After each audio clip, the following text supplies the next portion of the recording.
You're listening to Don't IEP Alone with special education advocate Lisa Lightner. For more information about Lisa, the IEP Toolkit, and more ways we can help you in your process, go to adayinourshoes.com. Now back to the show with your host, Lisa.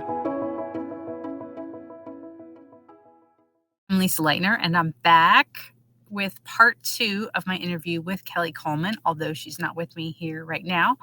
But in editing the content, realized it should probably be split into 2 episodes.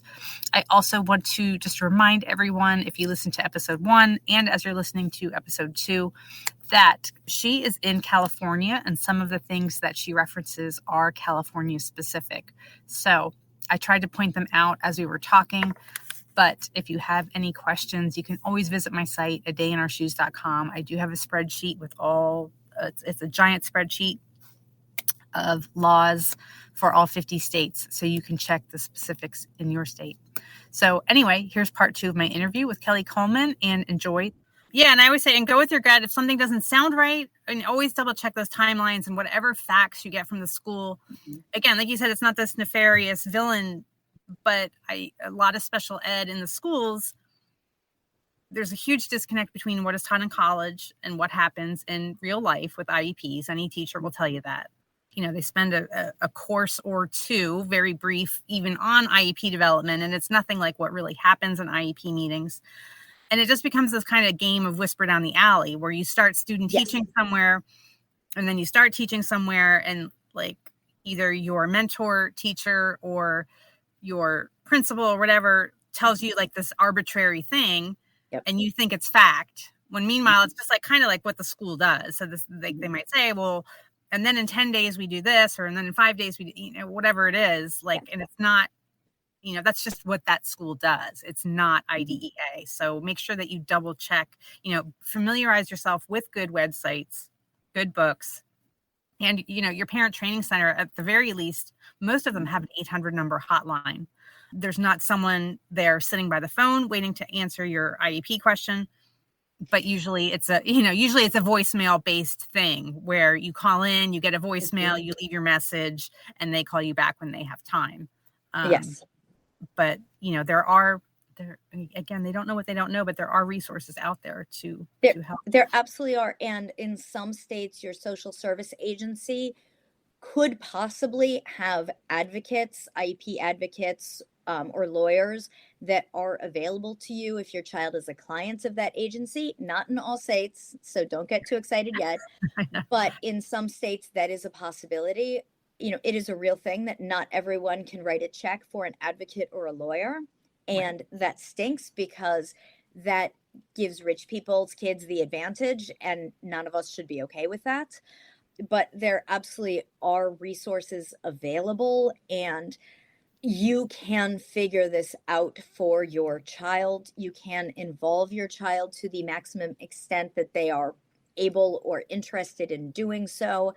But it's a process, and for some people, it's fun. For some people, it is a mess every single time. Try not to get yourself worked up over unnecessary things. You touched on that earlier. Some people get so upset and dig in their heels and die on this hill over every little thing. And you're like, that's actually not academic. And so why are you insisting that needs to be in your child's IEP and losing sleep over this? Right. So learn what is actually available to you and be realistic about what is available and ask the questions to find out, partly so that you're not fighting battles that can't be won because you're wrong. Right. That, and then I always say the battles of, I just did a post on this, and it, again, parents don't know what they don't know. I'm like, I put this information in front of them, and I'm like, no, read this. You have to read this. And they don't. But I did a post on the gotcha, right? Like the parent catches the school in a gotcha, and they missed a deadline. They missed a timeline. They didn't do this. They didn't provide this report, and they have to do that legally. That's illegal. And I say the gotchas, they're not this like slam dunk where you're going to like walk into a meeting with this gotcha and wave it over their head. And they're going to go, oh, you caught us. Okay. What do you want on your IEP? We'll do it. Like, it just doesn't work that way. And I even quoted an attorney friend about this, because I said, because she and I are on the same page for a lot of this stuff, and she's a parent IDEA attorney, and she said my whole career, and she's my age, she said, I've had one smoking gun. Yes. One. There very rarely is this smoking gun that parents think that they're going to find to, again, use as leverage in that IEP meeting. And then also, it changes the focus. If you're fighting over timelines and signatures and this and that, you've completely changed the focus. You're not even talking about what's going on in the IEP. Now you're talking about, did they do what they're supposed to do in 5 days, 10 days, whatever.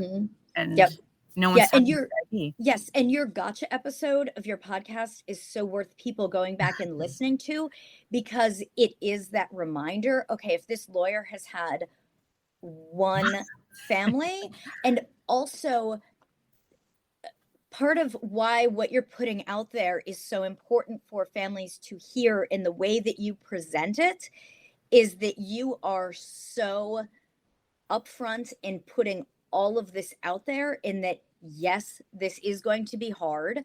Yes, we can have a sense of humor about these things sometimes.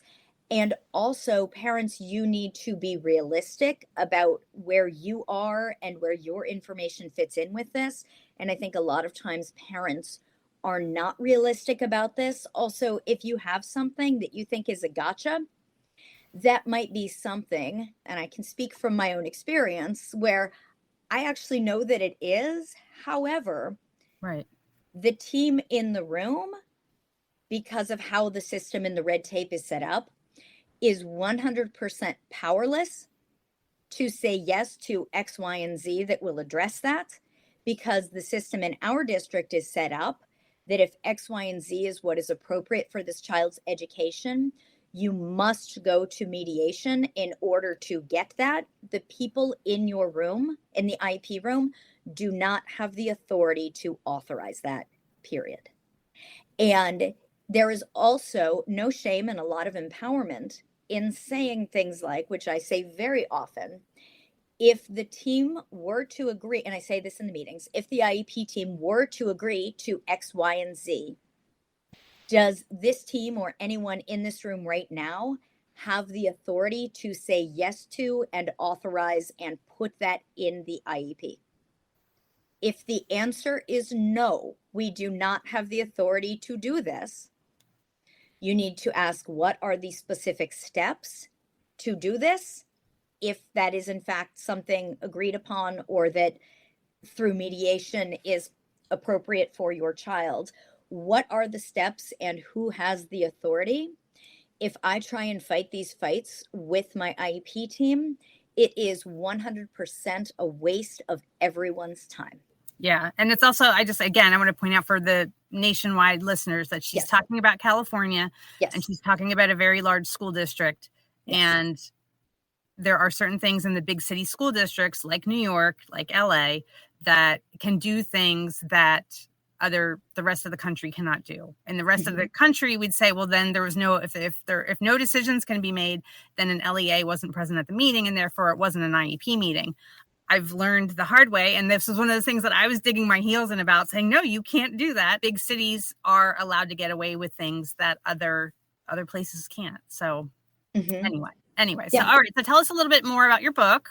Yes. So my book, here's the book. So Everything No One Tells You About Parenting a Disabled Child, Your Guide to the Essential Systems, Services, and Supports. Again, it's available at all the book places. And it is, I call this the alternative to go home, Google, and cry. So many of us have these horrible diagnoses, or I think something's going on with your kids stories, where basically we're told, here's the thing, go home, Google, and cry. And we are starting with nothing. And all of us are learning this from absolute ignorance and no knowledge of even disability in general. And the intent with this book, it has the personal stories, it has the cute pictures of my kids, it has, the letters from the other parents who have been through this. Like, it has all of that.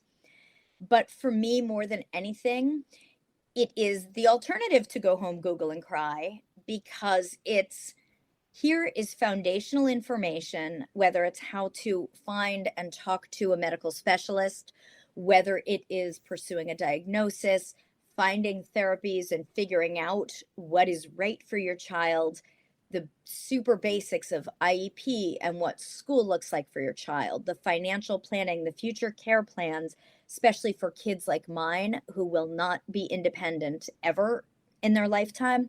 What does that look like, and what do we need to know in order to educate ourselves and make a plan that involves our child as much as they are able and interested in being involved, and that grows with them, that allows me to not be by their side every single moment for the rest of their lives, but also allows me to begin this journey as a parent caregiver. And by begin, those of us who've been on this journey for a decade or more are still going to get so much out of this. I was literally taking notes, especially as I was writing the insurance chapter. And as I was writing the chapter, I completely changed how I deal with my insurance company. And I've got reimbursement so much faster. So I am still learning. You will always be learning. And so the book is a combination of, okay, cool, I'm not alone in this. This is serious and hard, but also I can have a sense of humor about this. And also, here are those bullet points so that when you sit down to watch those videos, you're like, I got this, I can do this. To make this doable, the paperwork and planning might never be fun or exciting, but it is figure outable. And if we can spend less time with all of the stuff and the paperwork and more time just loving our kids exactly as they are, that's kind of the point of parenting, is enjoying and loving our kids. And it might take vastly different forms than we ever expected. I didn't ever envision that would involve feeding tubes and epilepsy, but you know what? In our house, it does. It does. And when we can address, our own ableism in our families and our societies and all of these stuff by saying, what is actually rotten about disability? The paperwork. The paperwork is all rotten. And what is not so rotten? You know what? My kid's awesome. Yeah. Like, it's not easy, and it never will be easy, but he's great. And none of this is a tragedy to him. So by getting control of and knowledge of the nuts and bolts boring stuff that we all have to do, then we can empower ourselves, and it makes everything easier. Yeah. My son's going to be an adult this year. So we've been doing that now for almost a year and getting those steps in place. And that's like a whole other, my God. It's bad. Like, I know it's bad. And I have older friends and with older kids, and I knew what I was getting myself, or knew what I had to get into. But until you're in it, it's like, whoa, yeah. It's bleak. I don't know what else to say. Like, yeah, my kid's awesome, but his future, if I don't get involved and make it happen for him, the future is bleak.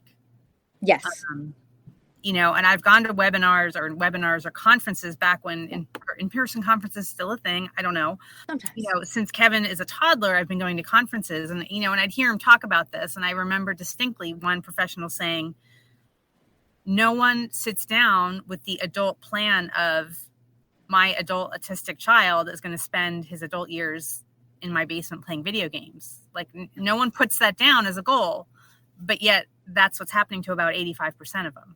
Yep. So if you don't engage, if you don't step up and speak up and create it and make it happen for our kids, whether it's the IEP, whether it's insurance coverage for something and reimbursements and all that stuff, if you don't make it happen, your paperwork gets pushed off to the side, and yes. And it doesn't happen. And I appreciate you being so honest. And the word bleak is something people need to hear.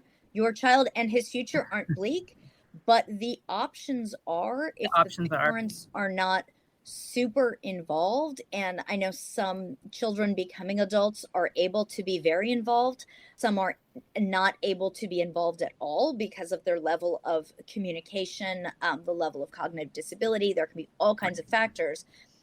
But if we don't take a handle of this, time is still going to keep ticking forward, and the kids playing video games in the basement forever is even not the worst case scenario. I've heard much worse case scenarios than that. So how can we put things in place and gain this knowledge and the transition to adulthood is a massive place where we have to relearn and rethink everything, because these supports and services that have been in place for the last 2 decades, they're going to disappear.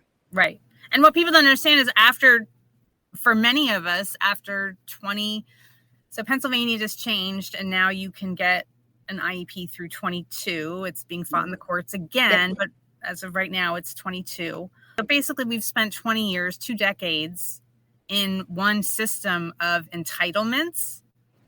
And what people don't understand, and it's such a big fundamental shift, is that as an adult, you're not entitled to anything. It's all qualification based. It just all changes. It's not you're entitled. I'm entitled to an education and I'm entitled to FAPE, and not at 22. You're not. Like, from then on, you're not entitled to anything. Yes, and on a federal level, if there were laws that entitled individuals with disabilities to home and community-based supports and services, would be very different. If you're looking for something to ask your officials about and their positions for the upcoming elections, ask them where they stand on home and community-based services for individuals as children and as adults. Yeah. That is such a major issue for people with disabilities. And I get that we're all overwhelmed, but it is state by state. And I hear over and over from other families that when your child hits adulthood, and the age of that in your state for a person with disabilities can be different. It might be 18, it might be 22, who knows? It is so different, and it can be such a mess. And people over and over say that the rug just gets pulled out, and all of this stuff, these services and activities and spaces that your child has loved and relied upon might suddenly go away. They will. And it's not might, it's they will, because even in the best case scenario, and I live in a state like you do where there are, some states have better systems in place just because we have more people, and necessity, is mother invention. And when you have a larger population, it drives that. Even if, like in Pennsylvania, we have a 10-year wait list. Yes. So even if you qualify for these programs, which my child, who has significant disabilities and significant cognitive functioning issues and significant seizures, and he's tube fed. Yep. Qualifying is not something I'm scared of. It's what am I going to do for that 5 to 10 years while we're on the wait list? Yep. So it doesn't just start the next day. There was what show was it? I can't think of it. One of the talk shows did a special. It was like 2020 or Dateline or one of those. They did one on the age of 21 and falling off that cliff. Mm-hmm. And after that last day of school, parents are just amazed because that first day, the bus doesn't come. Yeah. And that's it. The bus doesn't come. Mm-hmm. And then the next day, the bus doesn't come. Mm-hmm. And guess what happens the next day? The bus doesn't come. Yeah. And you're left with, what am I going to do? And again, if you don't step in and make that happen, and even if you do make it happen, you have to have a contingency plan, because most states have a wait list. I believe only California and New York do not, but most do. And you're just going to be sitting around waiting to qualify for programs. Mm-hmm. And it's so important that you brought up, when you are saying the wait list is 10 years long, you are not exaggerating. No, I'm not. One of my best friends is in Texas, and they don't know if their daughter's number on the wait list will ever come up in her entire life. The reason for that is because many states have a number of here's how many people can be on this program. Mm-hmm. And once that number caps, the only way to get onto that list is if somebody dies or suddenly becomes not disabled, which isn't really a thing. Right. So you're literally waiting to see if your number ever comes up. It can be a decade. It can be much more than that. Yeah. So if we can be thinking about how to get ourselves on the lists, how early we can get our children on these lists, and if your number does not come up the day they turn 18 or whatever the age is in your state, what happens when the bus doesn't come? By the way, we need that on a shirt. What happens when the bus doesn't Yeah. come? Because it will stop coming. And that's what parents need to understand. Yeah. That bus is going to stop coming. Now, for me, that's become alarmingly close because my child's almost 18. So I'm at that 4 or 5 year mark where I'm like, that bus is going to stop coming soon. And especially since we're just coming off the Christmas holiday, depending on those of you with older kids, teens, how easy or how difficult was your Christmas holiday? If it was difficult, you need to fast forward in your brain that that's what that's going to look like every day when that bus stops coming. Because I know that's what was in my mind, because we had this long Christmas break. And then yesterday we actually had flooding. So they didn't have school again yesterday. Gosh. And I was just like, it's just so present because he's older. You know what I mean? It's just so present that I think when you get that text that there's no school today. And I think, what am I going to do when he's 22 and this is what we're doing? You know? So. Absolutely. And, our version of that, our district has a 3-week Christmas holiday break, which is a really long break. It's really long. And and for the most part, my children are lovely during breaks. Right. However, our younger son on his iPad that he uses for communication every day was saying, want school, want go school, want outside, car, go school. And what happens when the answer is, you can't ever go back? Right. Yeah. And how do we, and even for those fabulously wealthy people who are listening and saying, I'll just write a check. Wouldn't that be nice? Let's all aim to be those people. But that's not even always an option, because a lot of the agencies and organizations that provide these services are getting government funding from federal or state sources that stipulates that they can only take funding and take these clients who are on these government programs and who have a cap. And, there was an early intervention program that we would have loved to have stayed in beyond age 3, but it cut off the day my child turned 3 because of how they are funded. And I was like, can our insurance pay for this? Can we cobble together money to pay for this? And they're like, sorry, we get asked that question every day. And the answer is always no. Yeah. Yeah. And that's what, I mean, even if in our state, it is called a waiver. Once your name, okay. When your name and number comes up on the waiver and you're like, yeah, I got a waiver. Most parents don't have anywhere to spend it, because right now there are more waivers than there are programs available. And so that's why I'm trying to tell parents, like, you're going to have to create a program.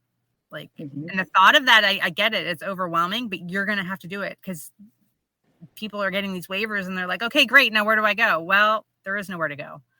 There is no, good luck. There is nowhere to go. There's a limited number of facilities, organizations, community centers, etc., who will serve your child / our children and who will take the government funding.